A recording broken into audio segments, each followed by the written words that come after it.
You are now listening to Smoke After Dark.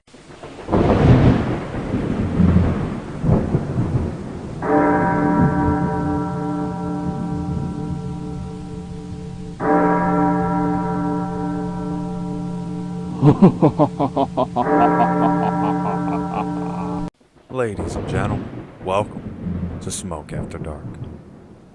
Tonight's episode, we take a voyage, or an expedition if you will, to the legend of Phantom Island. A story out of Irish folklore from the 1300s still circulates today. An island named High Brazil off the coast of Ireland has been well documented, much more than that of the lost city of Atlantis. The island would appear over centuries on multiple different maps, roughly 2,000 miles off the west coast of Ireland in the North Atlantic Ocean.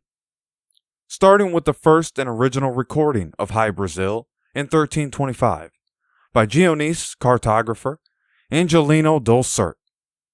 When the Catalan Atlas was made, the Phantom Island appeared as two separate islands with the same name around 1375. In 1436, it showed up in the Venetian map by cartographer Andrea Bianco. In 1595, it appeared on the Ortelius of Europe and Europa Mercator map. It occasionally showed up in slightly different locations across different time periods.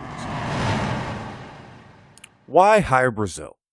Meaning, why was this name chosen, you may ask? High Brazil stems from the name Brazil, meaning the High King in Celtic history.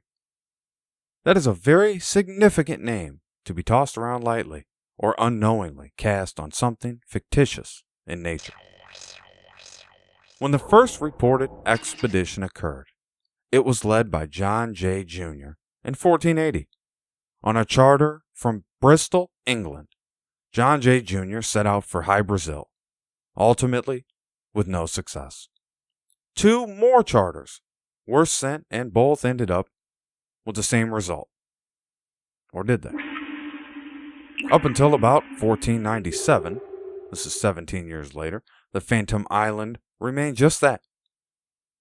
Around that time, a Spanish diplomat, Pedro de Ayala, reported to the Catholic monarchs of Spain that John Cabot had knowledge of a discovery by one of those Bristol expeditions of High Brazil. This remained an outlier for nearly 200 years, when a Scottish sea captain named John Nesbitt held claim that he spotted High Brazil on his voyage from France to Ireland in 1674. Nesbitt claims he sent 4 sailors ashore, where they spent the entire day. Could this have been a true sighting of High Brazil, the Phantom Island, deeply rooted in Irish folklore? Or was this again a man looking to put his name on something quite remarkable? Nesbitt also kept details about the events that took place on the mysterious island, claiming they met a wise old man who provided them with gold and silver as a token of goodwill and good fortune. Large black rabbits were said to have populated the island, and a magician who lived in a big stone castle all by his lonesome was said to oversee the island. All making for a great fairy tale, but not enough to decipher fact from fiction. However, these claims were enough for a Captain Alexander Johnson to lead an expedition, who claimed to see the Phantom Island and confirmed Nesbitt's findings. As more attempts were made to find High Brazil, they would fail continuously. Was this the magician at work? Or was this a case of mistaken identity? The last map High Brazil appeared on was in 1865, where it was noted as Brazil Rock, not an island. The last reported sighting came in 1872 by Robert O'Flaherty and T.J. Westrup. Westrup claims he visited High Brazil 3 times Full of excitement, he even brought his family on the final trip, where they all said the mysterious island vanished before their very eyes.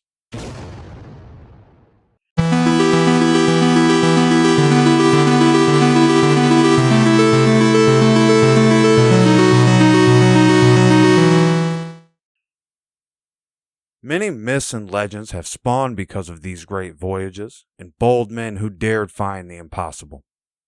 Some think of Hy Brasil as a home to the gods of Irish lore. Some believe the Phantom Island is home to druids and high-ranking Celtics of old.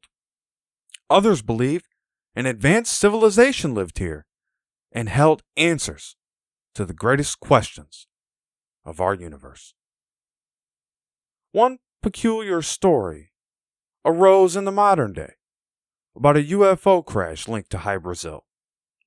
I bring you the Rendlesham Forest Incident, a well-documented UFO sighting outside of a U.S. military base in the United Kingdom. Sergeant Jim Penniston claims he touched the mysterious spacecraft and his head was filled with 16 pages of binary code. He has said he wrote this code down and the coordinates led to the same place Hy Brasil had been antiquated on the maps of old. These coordinates also led to the location of the pyramids of Giza and the Nazca lines.